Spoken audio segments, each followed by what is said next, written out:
Bem-vindo ao podcast Estrangeiros e Peregrinos. A mensagem de hoje será apresentada por Dennis Allen.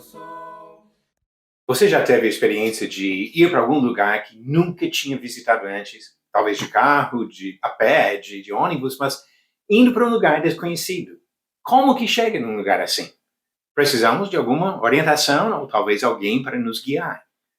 Depois de 40 anos no deserto, os israelitas estavam prestes a atravessar o Rio Jordão e entrar na terra que Deus prometeu séculos antes aos descendentes de Abraão. Mas o povo nunca tinha passado por aquele caminho. E assim ouviu a instrução de Deus para a etapa final da jornada. Diz Josué, capítulo 3, começando no versículo 3. Quando vocês virem que os sacerdotes levitas estão levando a arca da aliança do Senhor, seu Deus, saiam também do lugar em que vocês estão e sigam a arca.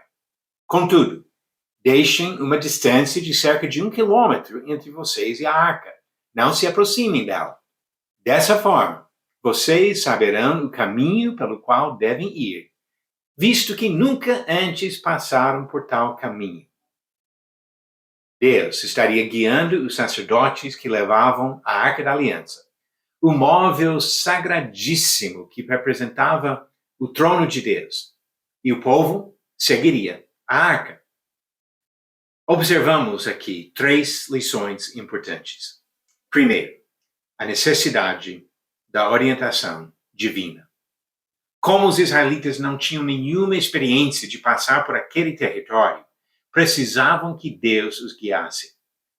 Esse simples fato serve para nos lembrar da importância de seguir a direção dada por Deus, para atravessar as tempestades, tentações e tribulações desta vida.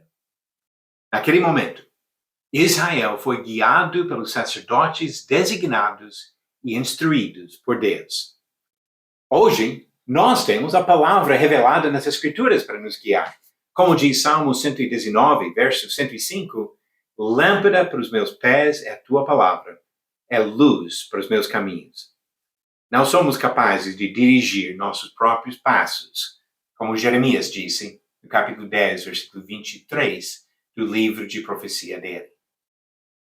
A segunda lição é o valor do relacionamento.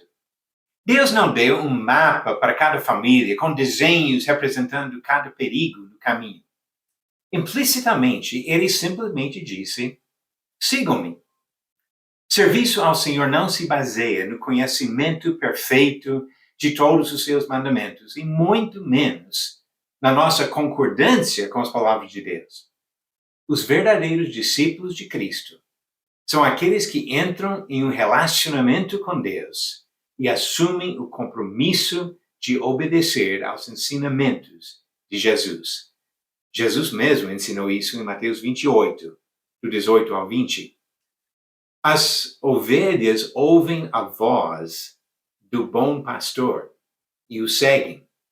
João capítulo 10, versículo 27, Jesus falou isso, e Salmo 23 descreve como as ovelhas seguem o bom pastor. Terceira lição, a importância do respeito. Deus mandou que o povo ficasse 1 quilômetro distante do móvel que representava a presença do Senhor. Mesmo que estava em comunhão com Deus, precisava mostrar reverência e temor.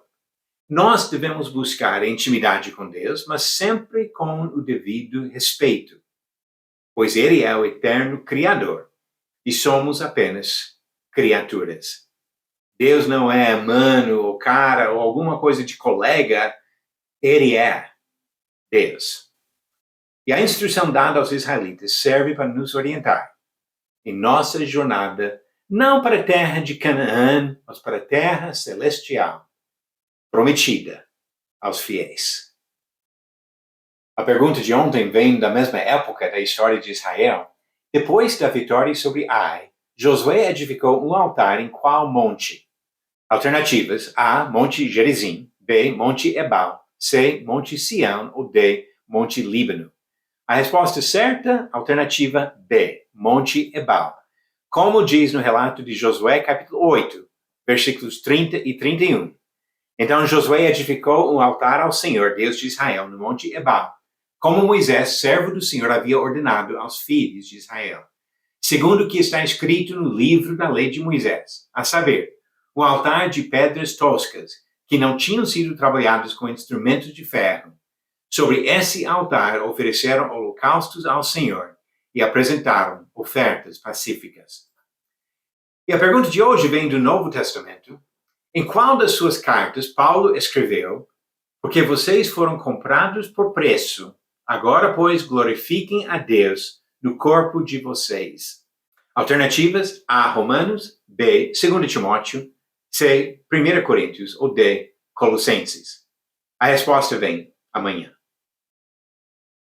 Se nós queremos realmente caminhar para a eternidade, precisamos da orientação de quem nos instrui e nos guia.